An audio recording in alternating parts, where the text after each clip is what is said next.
The most obsolete idea is go to school, get a job, work hard, save money, get out of debt, and invest for the long term in the stock market. See, why would you save money when they're printing trillions of dollars? The gap between the 1% and 99% is massive. You see, it's not just money. You have to step back and look at the bigger picture. So what do you do? In every one of us is a poor person. There's still a poor person inside me. There's also a middle class person, and the middle class person wants security. They want that steady paycheck. And there's a rich person. And they're all inside of us, except that it's not taught. You're taught to go to school, get a job, and get a paycheck. You're not taught to how to get rich. If you read Rich Dad, Poor Dad, my rich dad refused to pay me. He said the paycheck was one of the most damaging things you could take in your life. He says the moment you take a paycheck, you're an employee, and that's the mindset. So my rich dad never paid me. It drove my poor dad, government employee, nuts. You gotta pay people, you gotta pay people. And Rich Dad was not saying that the paycheck was bad. He says you didn't want to be a slave to money. So as an entrepreneur, if Rich Dad folded, I just started another company. I don't need a paycheck. I don't need anybody to take care of me. If my government doesn't like me, I move to another country because they need entrepreneurs there. So the entrepreneur is not so much the business. The entrepreneur is really the mindset and the skill sets and the different set of rules. You see, I don't operate, small business does not operate in the same rules as big business. Entrepreneur is a mindset first, a skill set, and rules. And depending upon whether you're an employee or a small business, the rules are different. The mindsets are different, the skill sets are different. If you could say one thing to somebody who's never been an entrepreneur and they're thinking about making the leap of faith into becoming an entrepreneur, what could you tell them? Well, I'll just tell them the same thing that happened to me. My last paycheck, I still remember it clearly. It was one of the worst and the best days of my life. And I was in Puerto Rico. I was working for Xerox, and my boss gave me my last, it wasn't a paycheck, it was a bonus check. I think it was about $30,000 taxable. It's the only problem with that. So I got this check and I went, holy mackerel. So I was excited, but I was also disturbed. And so this other guy comes up to me, his name was John, and John says to me, he says, you're gonna be back. I said, why? He says, because you're gonna fail. I looked at him and said, look, few expletive words, because that's what he did. He left Xerox, failed, and he came back. And I said, look,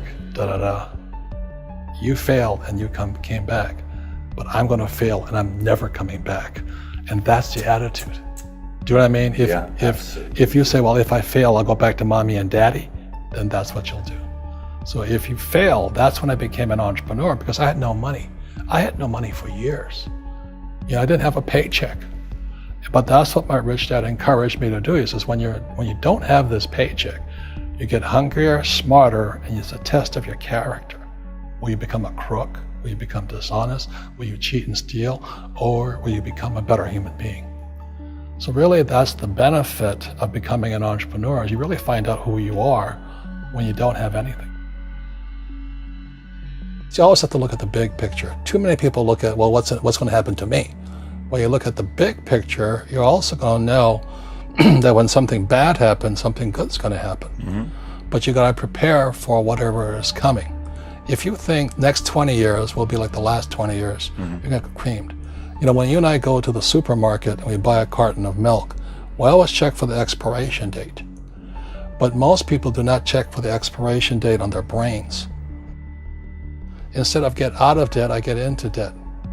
I just refinanced $300 million in debt. I went from 5% to 2.5% interest. I made a fortune. Every month, more money comes in because my cost of money has gone down. So while some financial experts are saying get out of debt, I'm saying learn how to use debt. See, when I came back from in Vietnam in January of '73, the first thing my rich dad said to me was go to school to learn how to invest in real estate. It wasn't real estate, it was how to use debt and taxes. Debt and taxes make the rich richer. Debt and taxes make the poor, the middle class, poor. So all the rich guys who are doctors and lawyers or, those guys, they're getting creamed and they don't know why. Doctors are getting creamed. Oh yeah, they make it more money, but the take home is less. Sure. My doctor just yelled at me. He was happy. He says, "Oh, guess what? I finally made $1 million." And I said, "Yeah, this was just 3 weeks ago." And so I said, "Yeah, well, how much you pay in tax?" He says, $750,000 in taxes. So his net was about $400,000. That's not bad. But when I make $1 million, I keep $1 million. And the reason is because I don't make it by working for money. See, if you work for money, you're taxed. So that's why lesson number 1 in Rich Dad, Poor Dad is the rich don't work for money. What we do instead is we create businesses as entrepreneurs. We acquire real estate. I don't invest in the stock market. Okay? So the reason is because as entrepreneurs, I have more control over my income, how much I make, and how much I pay in taxes. And because I'm an entrepreneur as well as an investor in real estate, I pay 0 tax. So every time I make, let's say, $1 million as an entrepreneur, I immediately invested in real estate. I have a 4-to-1 step up. So I put $1 million in real estate, I get $4 million from the bank. That's why I love banks. But the banks are screwing everybody else, terrible, but it's good for me. That's why you say when you print, it's good for you, but when you print, it's bad for people that work for money. Because when you print, savers get creamed and people who work for money get creamed. When they print, debtors get rich. You see, debt and taxes make the rich richer, and debt and taxes make the poor middle class poorer. When we have obsolete ideas, we get obsolete results. So what's happening for most people, the idea of going to school, getting a job, working hard, saving money, getting out of debt, buying your house because it's an asset, and investing for the long term, is obsolete. The world has changed. The world changed in 1971 when President Nixon took us off the gold standard and money became debt. What if we get rid of school? Then what would happen? Would it be better if we had no educational system at all? No, I'm saying education is more important before. It's just obsolete. There's Moore's Law which states information doubles every 18 months. In other words, everything's obsolete 18 months. So, and this is just a recent phenomenon. So when you come out of school, you're already obsolete. And that's why I'm the old guy, I meet my friends who went to Harvard. I went to Harvard. I said, yeah, that was how long, 50 years ago? Today, the banks are charging you interest to save money. In other words, banks don't want your money because they printed too much of it.